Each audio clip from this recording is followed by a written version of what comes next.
Oh, louvado seja Deus. Não quero interromper. Internautas, hoje iniciando com essa música maravilhosa para nos preparar para a entrevista que vai falar de vida, de preparação para a vida, de cuidados com a vida, cuidado com a amamentação, cuidado com a mãe que gera filhos, para acalmar nosso coração. E nós vamos iniciar com esse canto maravilhoso para depois iniciar a nossa entrevista do nosso De Bem com a Vida no dia de hoje. Minha vida é um barquinho buscando direção. Descansa em nossa e acalma a tempestade que agita o meu coração. Pescadores de alma, cante. Acalma o meu coração. Acalma o meu coração. O vento está soprando, mas é te adorando que venço uma da aflição. Acalma o meu coração. Acalma o meu coração. Só venço esse mundo se for em tua presença.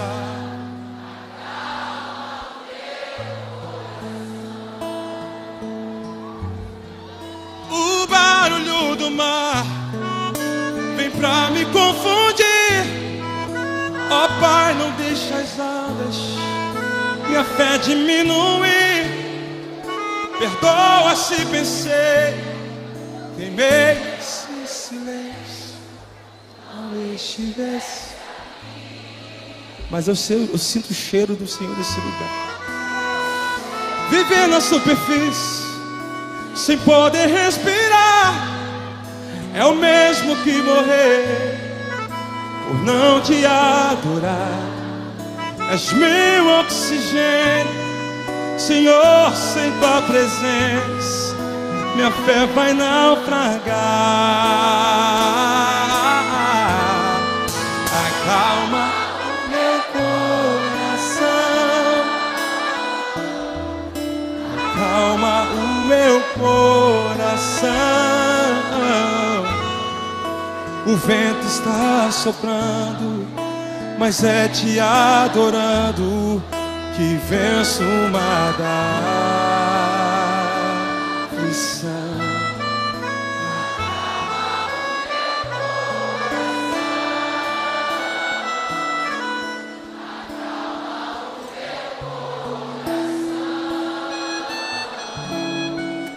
Só venço esse mundo se for em tua presença. Só venço essas dores se for em tua presença. Só venço a iniquidade se for em tua presença. Só venço a falsidade se for em tua presença. Só venço o inferno se for em tua presença.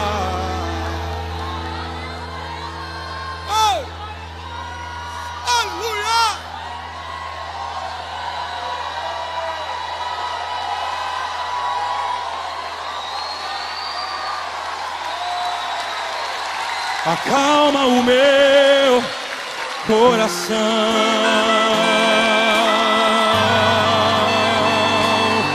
Coração.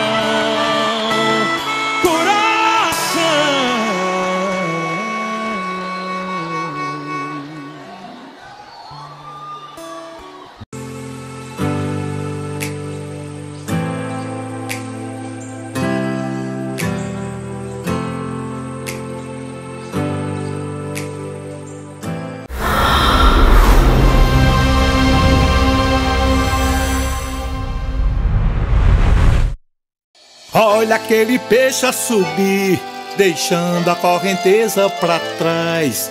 Em cada pedacinho do rio, uma conquista e um algo mais. Olha aquele peixe a sonhar, vivendo a vida a caminho do mar, onde a luta não existe medo e quem sonhou pode realizar. O Grupo Rio do Peixe nasceu a partir do sonho de um homem determinado e cheio de disposição para o trabalho. Uma história que começou em 1979, na cidade de Cajazeiras, no sertão paraibano. Foi quando José Gonzaga Sobrinho, o Deca, iniciou suas atividades no comércio varejista e pouco tempo depois passou a atuar no mercado atacadista e distribuidor. Essa história de muita dedicação deu frutos. Hoje, mais de 3 décadas depois, o Grupo Rio do Peixe figura entre as principais empresas do segmento no Brasil, sendo a maior empresa do mercado atacadista e distribuidor do Nordeste. Atualmente, o Grupo Rio do Peixe atua em 4 estados: Paraíba, Rio Grande do Norte, Ceará e Piauí. Com massiva atuação no mercado atacadista e distribuidor, mas expandindo sua rede de negócios para outras áreas. Aqui não falta trabalho, aqui não falta disposição. No Rio do Peixe sobra bom negócio, no varejo, atacado e na distribuição. No varejo, o grupo atua na venda de automóveis com a moderna concessionária River Volkswagen. Nas telecomunicações, com a Telerio Distribuidora e a Connect Rio. E na venda de móveis e eletrodomésticos, o grupo se destaca no mercado com a rede Lojão Rio do Peixe. No atacado, o grupo marca presença com o Atacadão Rio do Peixe e o Atacadão Central, que contam com um amplo mix de produtos que abastece os pequenos comerciantes das áreas onde atuam.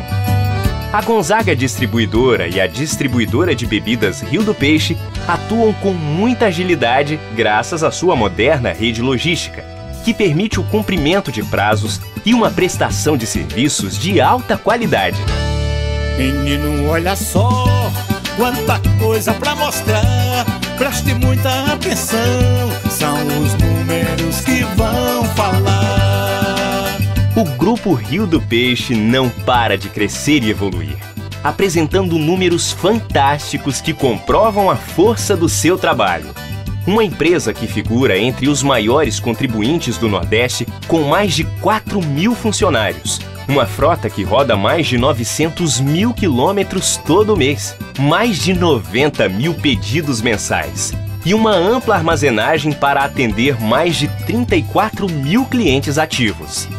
Como inovação é uma palavra que faz parte do dia a dia da empresa, outra área de atuação do grupo é a distribuição de água mineral, contando com uma fonte de água mineral própria situada no estado do Ceará. Tradição de quem sabe fazer bons negócios, aliada à tecnologia e à excelência na prestação de serviços. É o Grupo Rio do Peixe, um orgulho para o Nordeste, um sonho que se tornou realidade. Olha aquele peixe a subir, deixando a correnteza pra trás. Em cada pedacinho do rio, uma conquista e um algo mais. Olha aquele peixe a sonhar, vivendo a vida a caminho do mar, onde a luta não existe medo e quem sonhou pode realizar.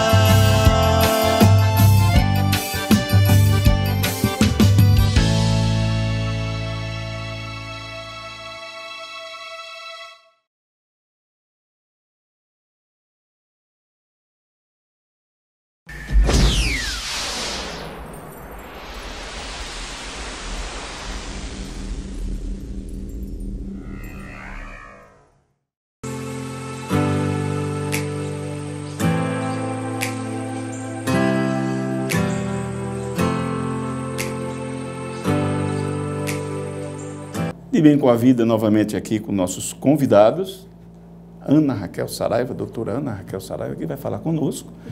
A doutora vai dizer sua origem, sua especialização. Eu posso adiantar que as pessoas que zelam pela vida, principalmente pela vida. Todos nós temos esse propósito, mas a doutora tem uma missão de zelar pelo nascimento. Doutora, pode falar? Muito obrigada, Augusto, pelo convite. Né? Eu sou enfermeira, trabalho com amamentação, certo?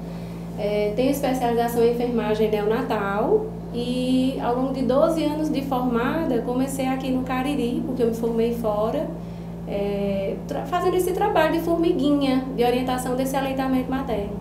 Por que formiguinha? Porque, assim, primeiro eu comecei atendendo as amigas e as amigas foram gostando e eu fui vendo que desde a faculdade isso era algo que eu poderia trabalhar de forma domiciliar, que não é muito costume a gente ver o enfermeiro na parte domiciliar, fazendo home care. E a minha área, que é baby care, ainda é mais difícil você encontrar.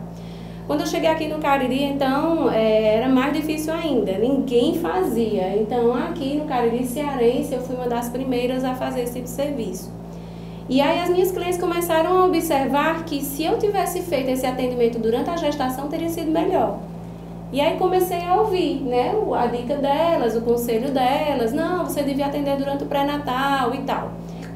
Ao longo desse período ainda fiz mestrado e tal, né, e fui para a docência, só que aí de repente, não, eu acho que eu vou fazer o que eu realmente gosto, que é atender criança, atender a gestante, só que voltado para a amamentação. Então eu comecei a implantar via Instagram, né, divulgar esse meu serviço, que é o @neném-quer-mamar.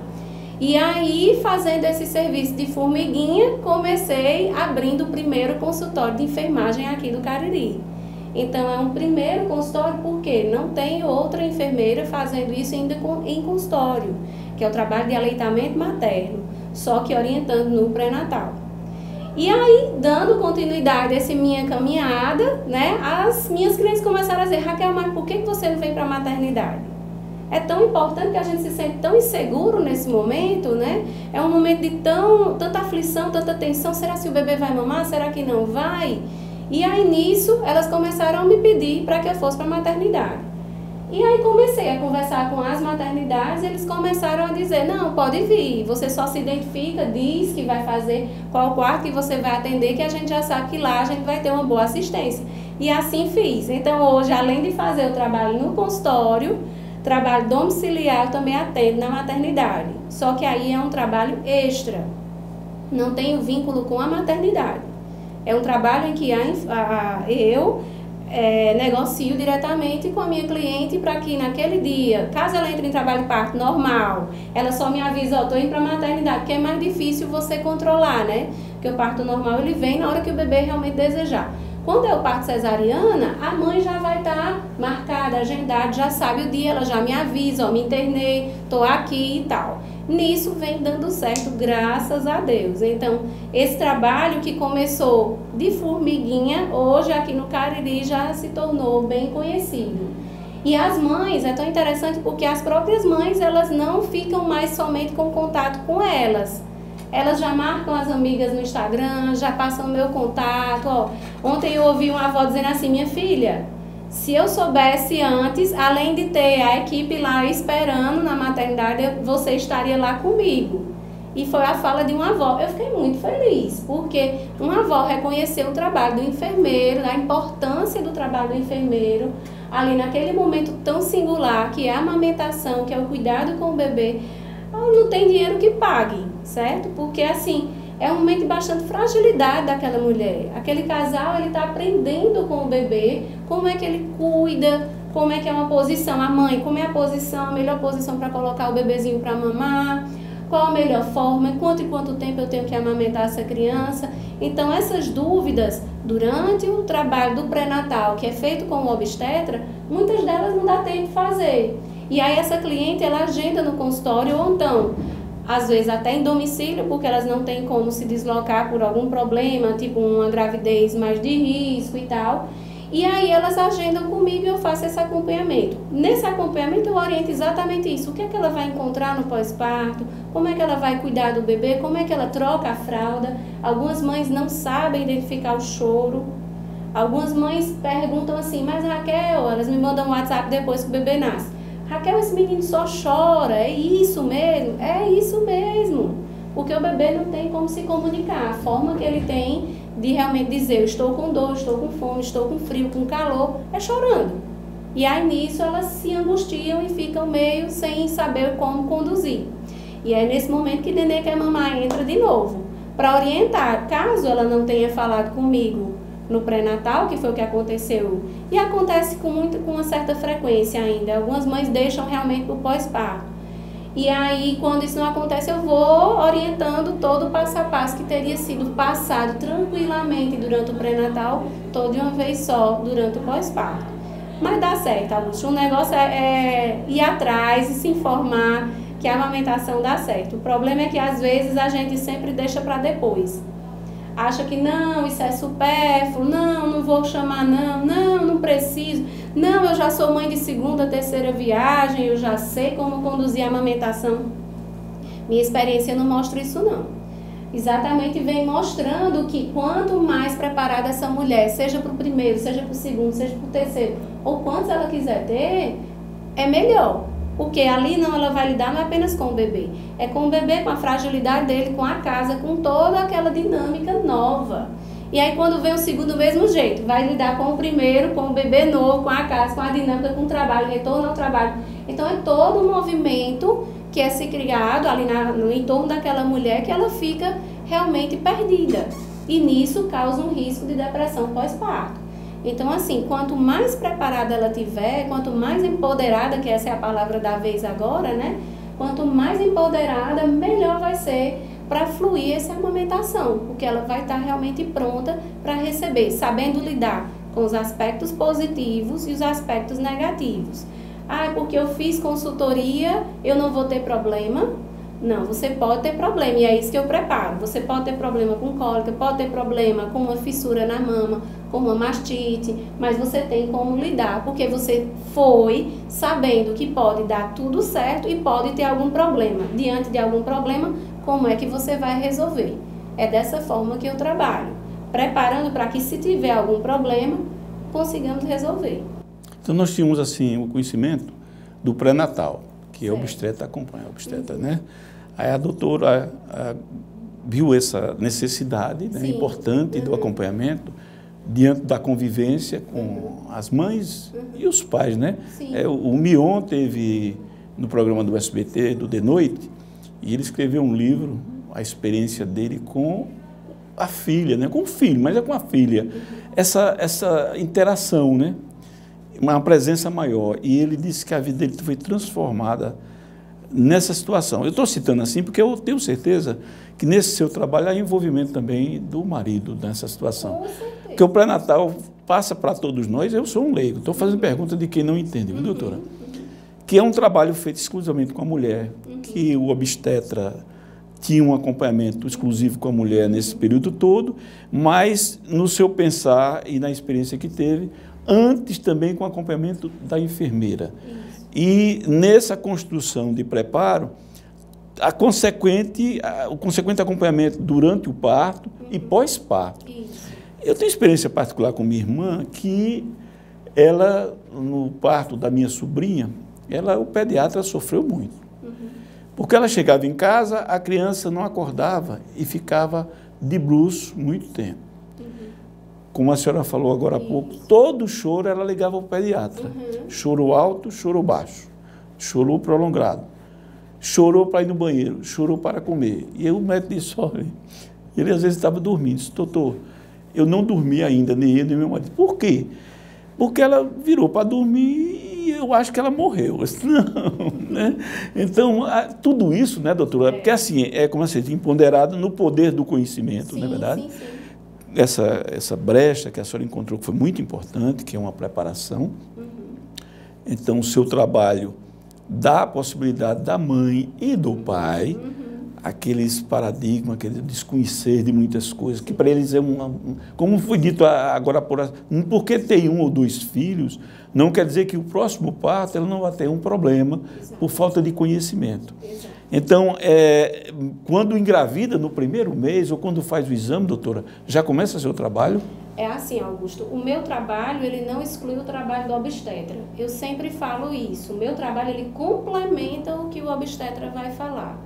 Alguns obstetras até me perguntaram, mas Raquel, você vai orientar alguma coisa durante o pré-natal? O que é que você orienta? Vai depender muito do pré-natal dessa mulher, se for baixo risco, se não tiver nenhum tipo de risco, aí eu faço um planejamento de cuidados de enfermagem, certo? E aí eu vejo, avalio cada mulher na sua sua caixinha, na sua complexidade ali daquele pré-natal, o que é que eu posso ou não passar para ela. Porque se eu não tiver cuidado na minha orientação e eu tratar cada mulher de qualquer forma, eu corro o risco de aumentar o índice de parto prematuro. Então, a importância de uma orientação de amamentação vai além da própria amamentação. Porque se eu não souber fazer, conduzir, eu corro o risco de botar aquele bebê para nascer prematuramente. Se eu fizer de qualquer forma, entendeu? Sem conhecer aquela mulher, sem conhecer aquele perfil, sem saber que a gravidez é de risco. Se ela me esconder alguma coisa, ou se ela não é esconder, mas se ela não responder adequadamente o meu questionamento, a minha anamnese, a minha entrevista, o histórico dela todinho, ela vai se colocar em risco, certo? Então, o meu trabalho, ele só complementa. Quando eu conversei com todos os obstetras que fizemos parcerias, eu sempre disse assim, ó, eu respeito muito o seu trabalho, a de amamentação só vem a te complementar, porque eu sei que não dá tempo, o pré-natal ele é muito corrido. A gente vê assim, são 9 meses, são 9 meses, mas a consulta, né, tem um tempo. É uma consulta por mês, depois ela passa por 15 dias, depois ela fica semanal, até o bebê nascer. Quando eu faço esse trabalho de parceria, eu sei a idade gestacional, eu sei quem foi o obstetra que me encaminhou, eu sei qual é a complicação que ela tem, que ela vai me referir, e aí nisso eu consigo trabalhar aliado ao que ele faz. Eu consigo fazer com que haja uma orientação naquilo que talvez não tenha dado tempo ser oferecido de informação para aquela mulher. Então, meu trabalho é todo disso, eu faço uma investigação, ela me conta como é o pré-natal e em cima disso eu oriento. Então, eu sempre oriento isso para a minha cliente, não deixe de fazer a consulta pré-natal, porque o meu serviço eu não faço a complexidade que o obstetra faz. Algumas mulheres, até em alguns momentos, elas me perguntaram assim, Raquel, você é a favor ou contra o parto normal? Qual tipo de parto que você prefere? Essa pergunta me coloca numa saia justa, porque eu fiz 2 cesáreas, então foram 2 cesáreas que tiveram complicações e foram necessárias ser feitas. Então eu não posso dizer que eu defendo cesárea, nem posso dizer que eu defendo parto normal. O que eu digo é, converse com o seu obstetra, porque ele quem vai resolver com você como é que vai ser a condução do parto. Aí voltando para a sua pergunta, a importância do pai é de fundamental, assim, é um ponto-chave no meu atendimento. Eu adoro quando vai no consultório ou na visita domiciliar, a figura paterna, certo? Por quê? Porque ali não está só aquela mulher, ela não está solta naquele momento e tal. Eu também estou incluindo o pai, com as suas dúvidas, com as suas angústias, com os seus medos, certo? Na consulta de aleitamento que eu faço com os pais, eles perguntam muito mais do que as próprias mães. A gente demora muito mais quando tem um pai. Ai, Raquel, mesmo assim tu prefere? Eu prefiro. Porque só assim eu sei que eu tirando a dúvida dele, ele vai com menos medo ajudar aquela mulher. E ele ajuda até mesmo segurando uma mão. A mão dela naquele momento de dor, na hora que o bebê abocanha a mama, que ela sente mais um desconforto. Ele ajuda no momento que ele pega um copo com água. Ele ajuda em silêncio. Né? O pai, ele é fundamental. Agora também não vamos esquecer os vários estratos familiares, né? Existem as famílias que são 2 mães, 2 pais, né? A mãe com a avó. Nós temos que lembrar que essas formas de complexidade familiar a gente também tem que incluir, porque aquela mulher ela pode estar apenas com a mãe dela, ela pode não ter mais o companheiro. Então, eu empoderando essa avó, eu também ajudo essa mulher. Então, eu tenho que lembrar desse detalhe. E aí é nisso que eu foco. Eu pego essa avó, eu pego esse pai, eu pego, às vezes, até a irmã. A irmã da mãe, no caso a tia, ela tem um poder maior de decisão ali naquela dúvida da mãe. Aí o que é que eu faço? Eu descobrindo quem é aquele elemento forte, eu já começo a conversar com ela. Aí conversando, eu vou orientando e ela vai quebrando aquele medo, porque normalmente eles ficam assim, desconfiados. Mas quem é essa pessoa que chegou aqui do nada? Né? Que vai se envolver na minha dinâmica familiar. Aí quando eu digo para uma avó que se o bebê soluçar, ela pode colocar um algodãozinho gelado na testa que não faz mal, elas ficam felizes demais. Que eu digo para ela que se tá calor, ela pode tirar aquele excesso de roupa, a avó já começa a dizer, e o que mais que eu tenho que fazer? Entendeu? Então, o que mais que eu posso fazer para ajudar a minha filha, a minha nora, porque também pode ser a sogra. Então eu vou nessa dinâmica, certo? Então, descobrir quem é esse elemento, seja ele o pai, seja ele a avó, seja a tia, ou seja a companheira, quem é que está ali naquele momento, naquela dinâmica, é fundamental. Porque essa mulher vai vivenciar esse aleitamento, esse pós-parto, que já é tão cheio de dúvidas. A mulher, ela se sente, assim, ela prepara a gravidez inteira, o quarto, o chá de fralda, as roupinhas, tudo. Mas ela não se prepara para o pós-parto. Aí quando ela se vê no terceiro dia, que é quando há a maior oscilação, ou começo dela, porque algumas mulheres ainda começam no terceiro dia, que pode ir até o quinto dia, maior oscilação hormonal, ela se vê naquela situação de, poxa, agora eu descobri, sou mãe, o que é que eu vou fazer com esse bebê? Aí começa toda aquela dinâmica de dificuldade, né? Que a mulher não consegue lidar direito com aquele bebê, com aquela dinâmica. E aí, se ela foi preparada, ela sabe pelo menos como conduzir. Aí é onde às vezes eu digo assim, pelo menos ela sabe. Porque às vezes, mesmo sendo cliente minha, quando eu chego no pós-parto, eu digo, olha, eu vou lhe orientar de novo como é que faz isso. Porque eu já te falei antes. Aí ela, mulher, mas é tanta coisa que eu não lembrei. Às vezes eu falo da relação do soluço, agasalhe o bebê, veja se não é fralda molhada, veja o que é que está acontecendo, pode ser o ar-condicionado. Então, quando eu falo isso, eu digo às vezes assim, lembra que eu te falei na consulta? Elas dizem, não. Aí você fica, poxa, mas não é não, é porque é normal isso. É muita informação e é um choque de realidade. Antes o bebê estava na barriga, eu não ouvia o chorinho dele, eu só sentia o movimento. De repente aquele bebê está ali personificado na minha frente. O que é que eu vou fazer com ele? Aí nisso acaba que a mãe ela se sente mais angustiada por descobrir que o papel dela está ali agora naquele momento. E aí se ela não tiver esse apoio, essa logística, esse empoderamento realmente, ela vai acabar entrando no risco para a depressão pós-parto. E quando entra nesse risco, normalmente, eu lhe falei que eu trabalho em parceria. Normalmente eu peço para entrar em contato com o obstetra, peço para entrar em contato com o psicólogo, porque eu não faço sozinha. Então tem que ter uma rede de apoio. Tem outras enfermeiras, tipo no Banco de Leite do São Vicente, Banco de Leite do São Lucas, que a gente faz parcerias. Porque às vezes a mãe, ou eu estou viajando, ou não tem como conduzir, eu encaminho para lá, ou então, melhor, quando ela tem uma produção mais elevada, eu oriento a coleta daquele leite e encaminho para o banco de leite. Porque tem vários prematurinhos lá precisando de alimento, que aí é via banco de leite mesmo. Então essa parceria ela é necessária. Doutora, eu estava aqui olhando a senhora falar, me lembrando do doutor Humberto também. Doutor Humberto, obstetra, ele fez 10 mil partos já, né? Eu levei para o programa e a gente conversou. Eu vou fazer a pergunta à senhora também sobre isso. Toda gravidez é de risco? Não, nem toda gravidez ela é de risco. As minhas cesarianas foram assim, a primeira, no final, foi ficando de risco. E aí, como existia uma possibilidade de uma complicação no parto, optou-se pela cesariana. A segunda gravidez foi de risco, porque eu tinha muitas contrações que não passavam, e aí era muita dor, e o meu bebê, ele tem o percentual de crescimento dele baixo, então ele nasceu com baixo peso. No final, eu tive um começo de pré-eclâmpsia, que a gente chama, que é elevada pressão arterial, e aí meu parto foi às carreiras. Eu fui fazer uma ultrassom, no outro dia eu pari. Então, o mais interessante é que eu sabia que a gravidez era de risco, mas minha mala não estava pronta. Então, eu saí arrumando a casa na hora e aquela correria.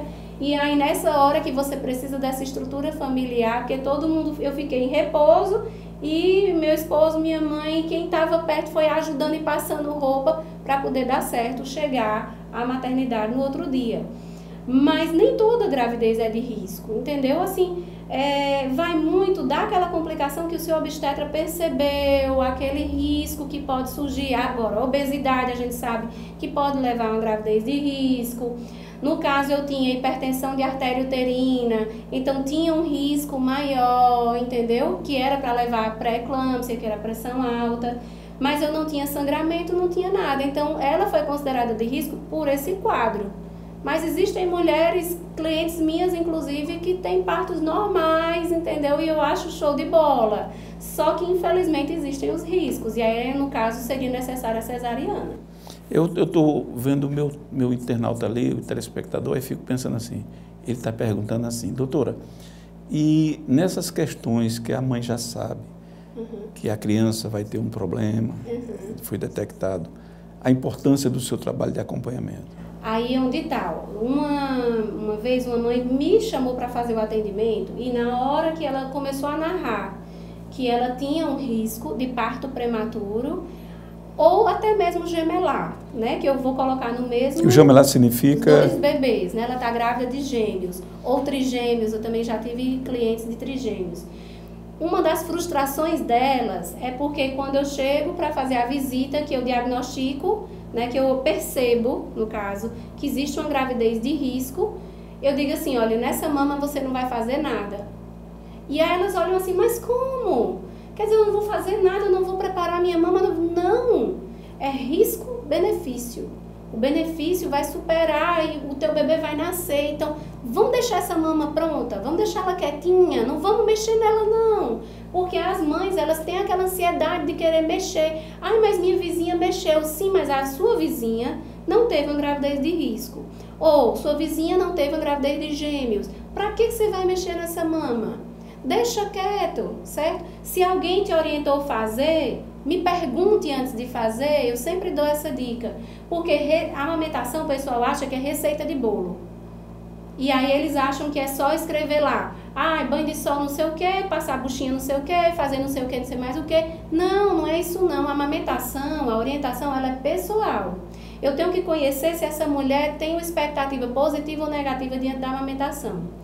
Eu tenho que saber se aquele sistema de apoio dela, mãe, sogra, tios e tal, pai, né, no caso outra mãe e tal, quem é que apoia ela, se é contra ou a favor da amamentação. Quando eu sei disso, eu já começo a orientar em cima de algo que possa levar ao aleitamento de caso, no caso eficaz. Só que se eu conheço que essa mulher, ela tem risco, aí, Augusto, sinceramente eu digo, e aí vai para telespectador, um hashtag fica a dica, não mexa na mama não. Porque quando a gente estuda a parte de obstetrícia, porque a enfermagem ela estuda muita coisa, né? Ela vai desde idoso, criança, saúde da mulher, e aí vai saúde do trabalhador.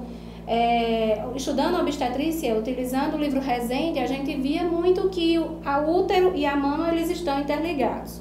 Quando eu faço um estímulo da mama, consequentemente tem um risco de contração uterina. E contraindo o útero, risco para parto prematuro. Como eu já trabalhei em UTI neonatal, a última coisa que eu quero é trazer menino prematuro antes do tempo, né? No caso, nascendo antes do tempo.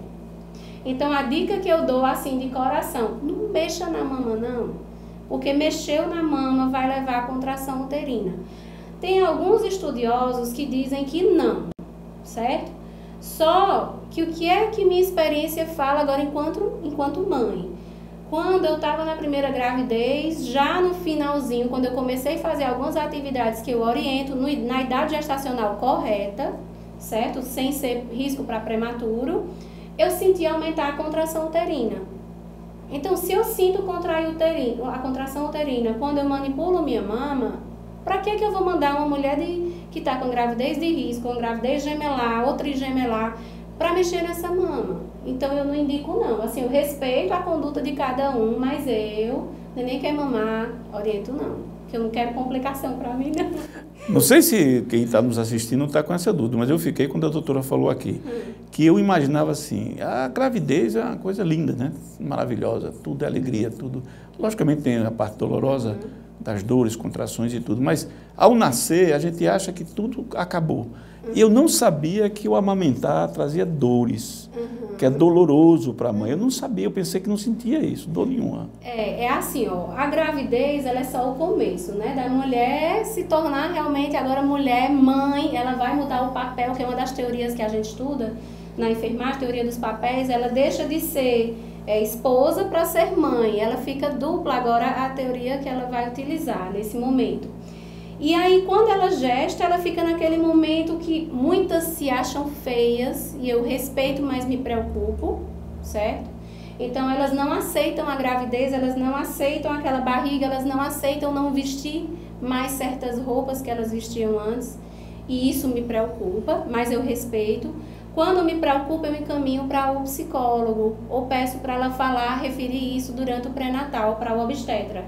Porque existe um risco desse bebê ele ser até rejeitado, então ela entrar no blues puerperal, que é a depressão pós-parto, e complicar. Quando o bebê nasce, quando a gente fala assim, a amamentação, o que é que eu mais observo? As propagandas, a mídia, é sempre mostrando aquele período que a mulher tá assim, lindo, cercado de amor e não sei o quê. Eu acho bonito a amamentação, mas antes de dizer que é bonito, eu digo para ela que ela tem risco de ferir a mama, que ela pode sentir dor, que ela pode chorar, entendeu? Porque tudo isso está envolto da alteração hormonal.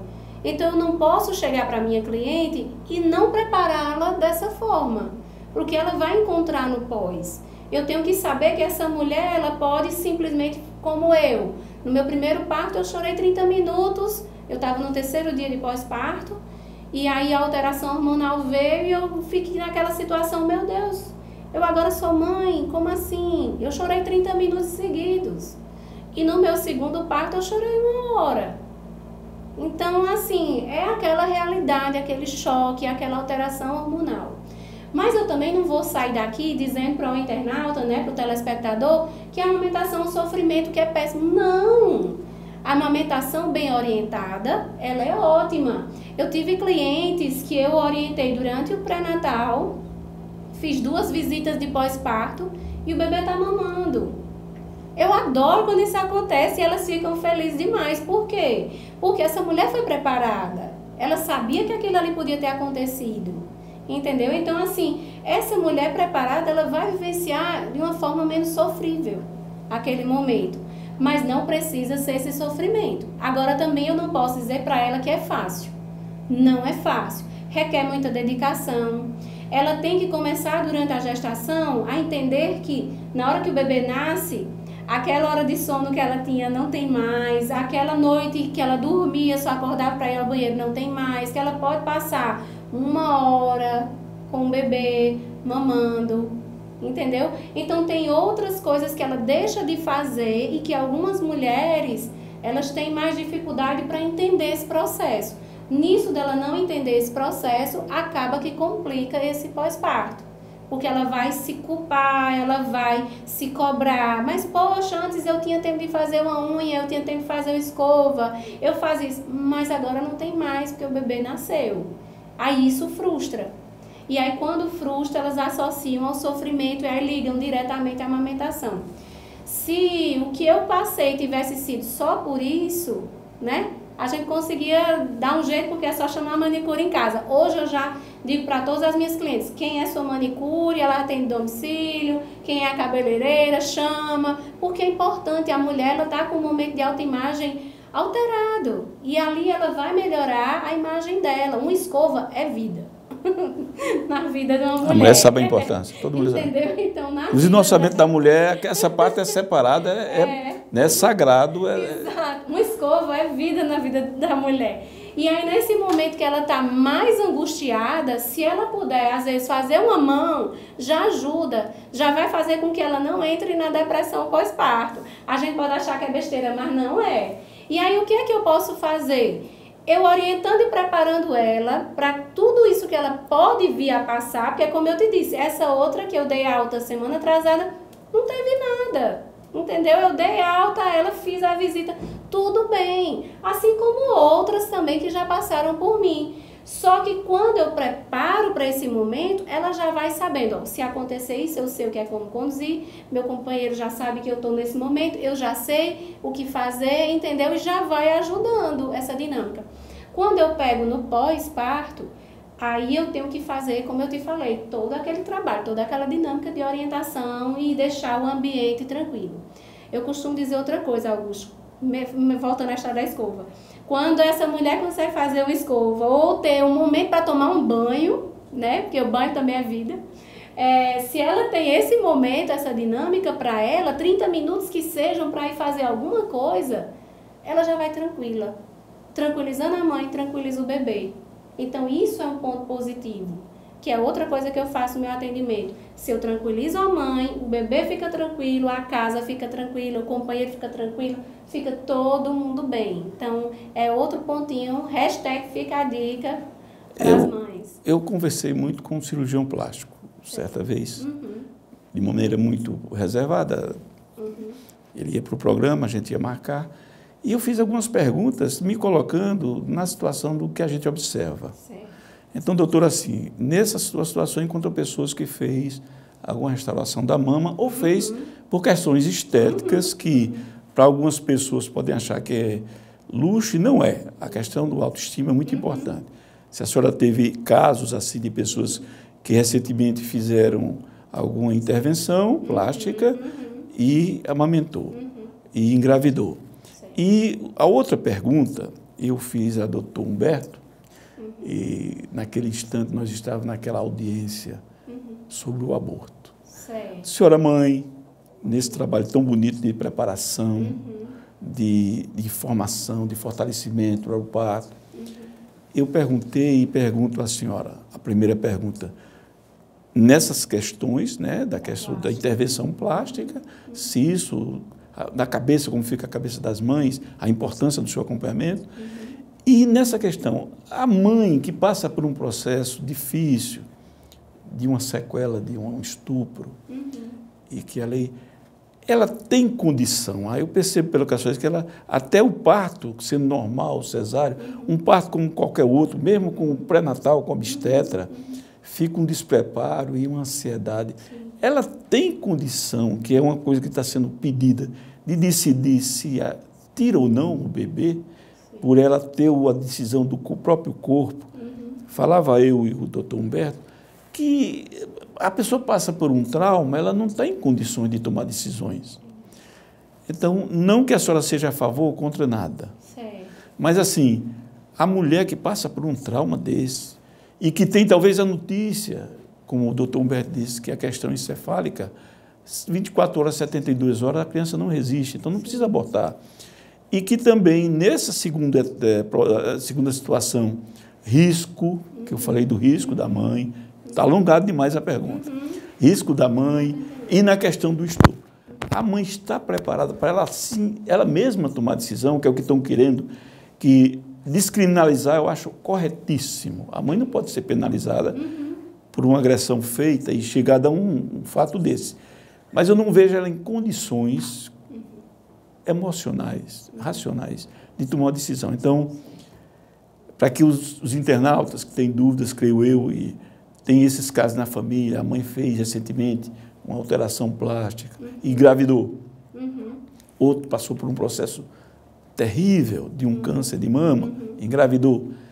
Essas situações, como a senhora já teve um fato desse, como se dá essa situação? É mais trabalhoso o acompanhamento? É assim, Augusto, a intervenção cirúrgica, seja ela de qual forma for, seja redução de mama ou a própria colocação de silicone, eu deixo muito à vontade a cliente, até porque eu quero continuar trabalhando. Entendi. Certo. Certo? Porque se eu for entrar no mérito, não se chega a consenso nenhum. Alguns artigos referem que interferem, outros dizem que pela colocação do músculo, lá por trás do músculo, a prótese e tal, não vai interferir. Mas minha experiência mostra outra coisa. Mostra o que muitos artigos falam que dá uma interferência. Mas eu deixo muito à vontade, até porque o corpo é dela, realmente ela teve vontade, ela se sentia mal e aí ela quis colocar ou quis reduzir. Eu já peguei paciente com esse perfil, inclusive hoje a maioria delas tem plástica, fizeram plásticas, colocaram prótese, e eu já de antemão, durante o atendimento, eu já explico. Existe um risco para, né? Porque a enfermagem trabalha muito com risco. Então, existe um risco para você ter uma amamentação ineficaz, mas eu vou te preparar para que dê tudo certo. Eu já tive cliente que teve prótese e ela amamentou por 6 meses exclusivo. Não interfere a amamentação? Não, doutor? nesse caso dela não, mas eu já tive paciente que fez plástica, botou pouco volume e não conseguiu amamentar. Depende muito da cabeça da mulher também, entendeu? Não é só a prótese. Tem todo por trás disso tudo ali, hormonal e tal, tranquilidade, relaxamento, tudo isso vai envolver. Só que assim, no caso da mamoplastia, no caso a redução da mama dessa mulher, eu já tive uma cliente que eu mesma contraindiquei em algum momento, porque ela retirou tanto. Ela me falou que o mastologista falou para ela que tinha retirado muito. No que retirou muito, tanto ducto e tal, alvéolo, ela tinha um risco de não conseguir amamentar. Eu achei louvável a fala dele, porque alguns ainda dizem que não, você vai conseguir e tal e tal. E ele foi bem honesto. E aí eu disse para ela o seguinte, pois então vamos observar. No que eu fui observando, o bebê não começou a ganhar peso. Houve uma redução da taxa de ejeção dela de leite, não saía muito. O bebê chorava constantemente e quando eu ia fazer a ordenha, que é a retirada do leite, tinha pouco. E aí nisso a gente, tanto eu quanto a pediatra, nós nos preocupamos. Diante disso, entra complemento. Não tem, são situações... Não tem risco da prótese naquele movimento, né? Não. De ela romper? Não, porque fica por trás. São técnicas diferentes hoje, são mais atualizadas. As próteses hoje são bem mais resistentes. Então, o que é que acontece? Nessa foi retirada a mama, ela foi diminuído o tamanho. E nisso, eu tanto entrei em contato com a pediatra e houve um consenso de que o bebê precisaria do complemento. Chegou um dado momento que a mama dela começou a ter algumas complicações. E aí, diante disso, para ela não complicar mais, porque depois que forma um abscesso, entendeu? Faz a mastite e fica aquele movimento todo, existe um risco dessa mulher ir para outro procedimento cirúrgico, que é a última coisa que eu quero na vida dela. E aí entrou no consenso, tanto com a pediatra quanto comigo, que seria viável estimular para ela parar, mas ela parar sem culpa. Porque hoje as mulheres estão se sentindo culpadas. Eu não consigo amamentar, eu sou a pior pessoa do mundo, eu não sou mãe. Você é mãe do mesmo jeito. Você só não está oferecendo o seu leite para o seu bebê. O filho é seu. Entendeu? Então essa culpa é outro ponto que eu também abordo no consultório, que ela não pode levar para si. Eu não parei de forma no parto normal, eu estou culpada. Não, você não é culpada. Era o que tínhamos para hoje. Naquele momento foi uma cesariana. Então, bandeiras à parte, certo?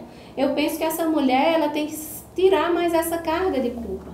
Colocou a prótese, beleza, eu vou te orientar como é que você vai conduzir esse aleitamento. Não foi possível, o bebê não ganhou peso, vai ter que iniciar o complemento, que aí no caso é a fórmula, a lata, o leite de lata. Fazendo isso, que ela faça sem tantas culpas. A outra pergunta que você me fez, assim, eu já passei por situações que as mães evoluíram para o aborto natural. E é triste a situação dessa mulher porque ela queria aquela criança, é outro ponto, certo? Estou fazendo um paralelo contigo. Sim.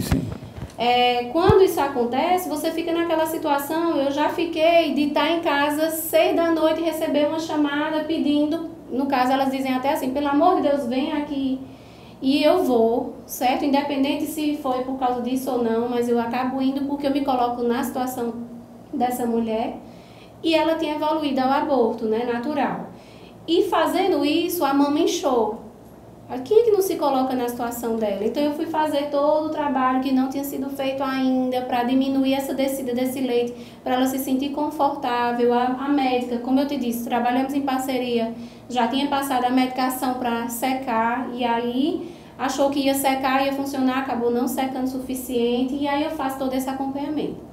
Porque ela tem que ficar bem, né? Ela tem que decidir sobre isso. Exato, mas aí nesse caso ela tem que decidir porque ela parou. O bebê morreu porque evoluiu naturalmente. Mas é uma decisão, né, doutora? É uma decisão. Já numa pessoa, não vamos considerar normal, mas ela não passou por nenhum trauma, nem ter, a criança não tem um... Não, o trauma dela pode ter sido só um abortamento de repetição, que também acontece. A mulher expulsa. Mas ela tem que saber que vai ter que abortar.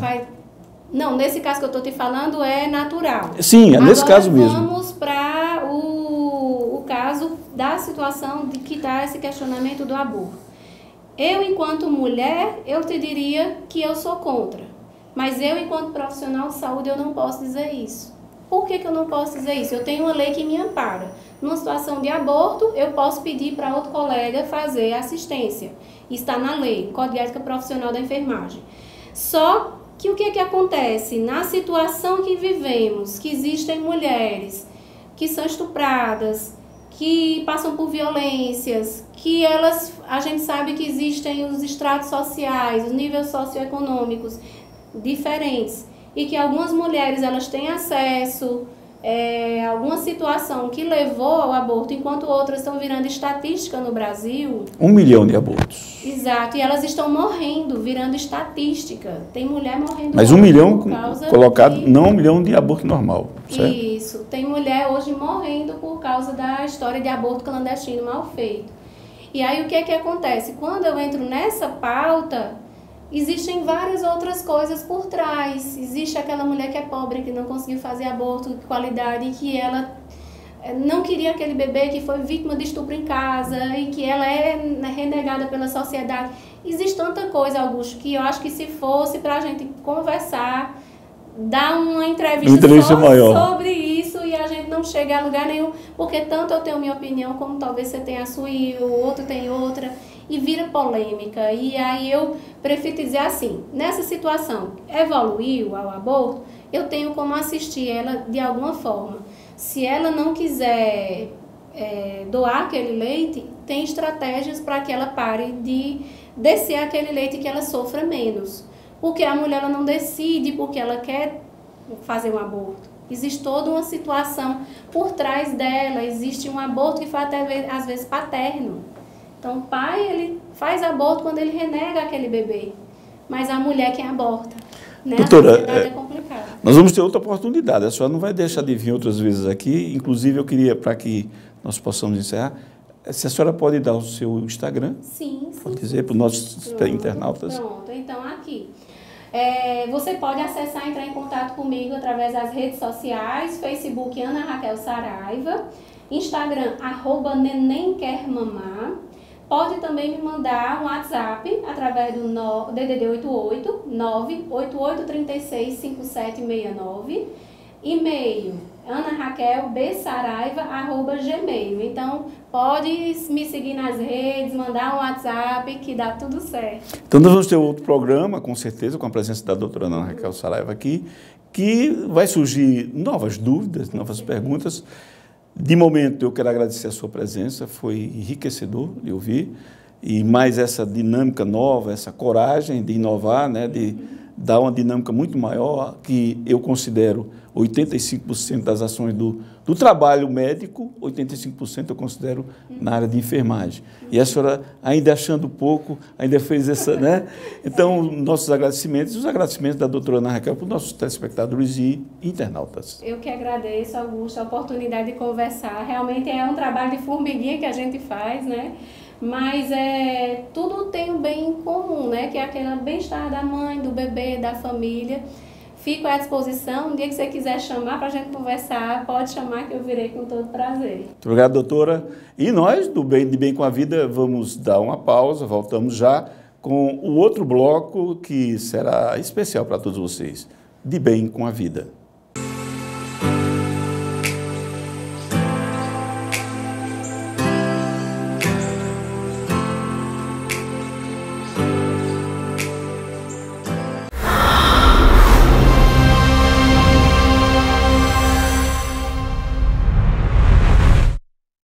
Olha aquele peixe a subir, deixando a correnteza pra trás. Em cada pedacinho do rio, uma conquista e um algo mais. Olha aquele peixe a sonhar, vivendo a vida a caminho do mar, onde a luta não existe medo e quem sonhou pode realizar. O Grupo Rio do Peixe nasceu a partir do sonho de um homem determinado e cheio de disposição para o trabalho. Uma história que começou em 1979, na cidade de Cajazeiras, no sertão paraibano. Foi quando José Gonzaga Sobrinho, o Deca, iniciou suas atividades no comércio varejista e pouco tempo depois passou a atuar no mercado atacadista e distribuidor. Essa história de muita dedicação deu frutos. Hoje, mais de 3 décadas depois, o Grupo Rio do Peixe figura entre as principais empresas do segmento no Brasil, sendo a maior empresa do mercado atacadista e distribuidor do Nordeste. Atualmente, o Grupo Rio do Peixe atua em 4 estados: Paraíba, Rio Grande do Norte, Ceará e Piauí. Com massiva atuação no mercado atacadista e distribuidor, mas expandindo sua rede de negócios para outras áreas. Aqui não falta trabalho, aqui não falta disposição. O Rio do Peixe sofre bom negócio no varejo, atacado e na distribuição. No varejo, o grupo atua na venda de automóveis com a moderna concessionária River Volkswagen. Nas telecomunicações, com a Tele Rio Distribuidora e a Connect Rio. E na venda de móveis e eletrodomésticos, o grupo se destaca no mercado com a rede Lojão Rio do Peixe. No atacado, o grupo marca presença com o Atacadão Rio do Peixe e o Atacadão Central, que contam com um amplo mix de produtos que abastece os pequenos comerciantes das áreas onde atuam. A Gonzaga Distribuidora e a Distribuidora de Bebidas Rio do Peixe atuam com muita agilidade graças à sua moderna rede logística, que permite o cumprimento de prazos e uma prestação de serviços de alta qualidade. Menino, olha só, quanta coisa pra mostrar, preste muita atenção, são os números que vão falar. O Grupo Rio do Peixe não para de crescer e evoluir, apresentando números fantásticos que comprovam a força do seu trabalho. Uma empresa que figura entre os maiores contribuintes do Nordeste, com mais de 4.000 funcionários. Uma frota que roda mais de 900 mil quilômetros todo mês, mais de 90 mil pedidos mensais e uma ampla armazenagem para atender mais de 34 mil clientes ativos. Como inovação é uma palavra que faz parte do dia a dia da empresa, outra área de atuação do grupo é a distribuição de água mineral, contando com uma fonte de água mineral própria situada no estado do Ceará. Tradição de quem sabe fazer bons negócios, aliada à tecnologia e à excelência na prestação de serviços. É o Grupo Rio do Peixe, um orgulho para o Nordeste, um sonho que se tornou realidade. Olha aquele peixe a subir, deixando a correnteza pra trás.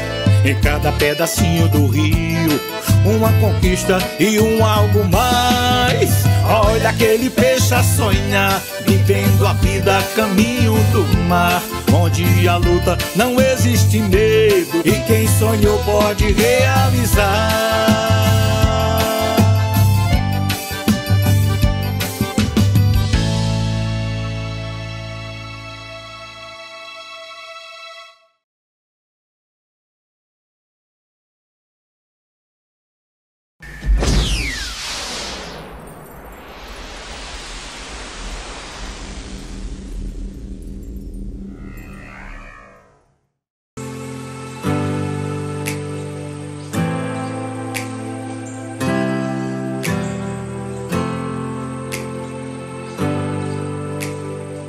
E encerrando mais um De Bem com a Vida, depois dessa entrevista maravilhosa, que falou sobre vida, sobre cuidados, acompanhamento da gestação, da família, não só da mãe, envolvendo todos os atores que para gerar um filho, e encerrando esse De Bem com a Vida com muita alegria, muita paz, muita calma no coração, para enfrentarmos o dia, as transformações, as decisões de mudança, para a vida ser melhor. Deixando você de bem com a vida mais uma vez.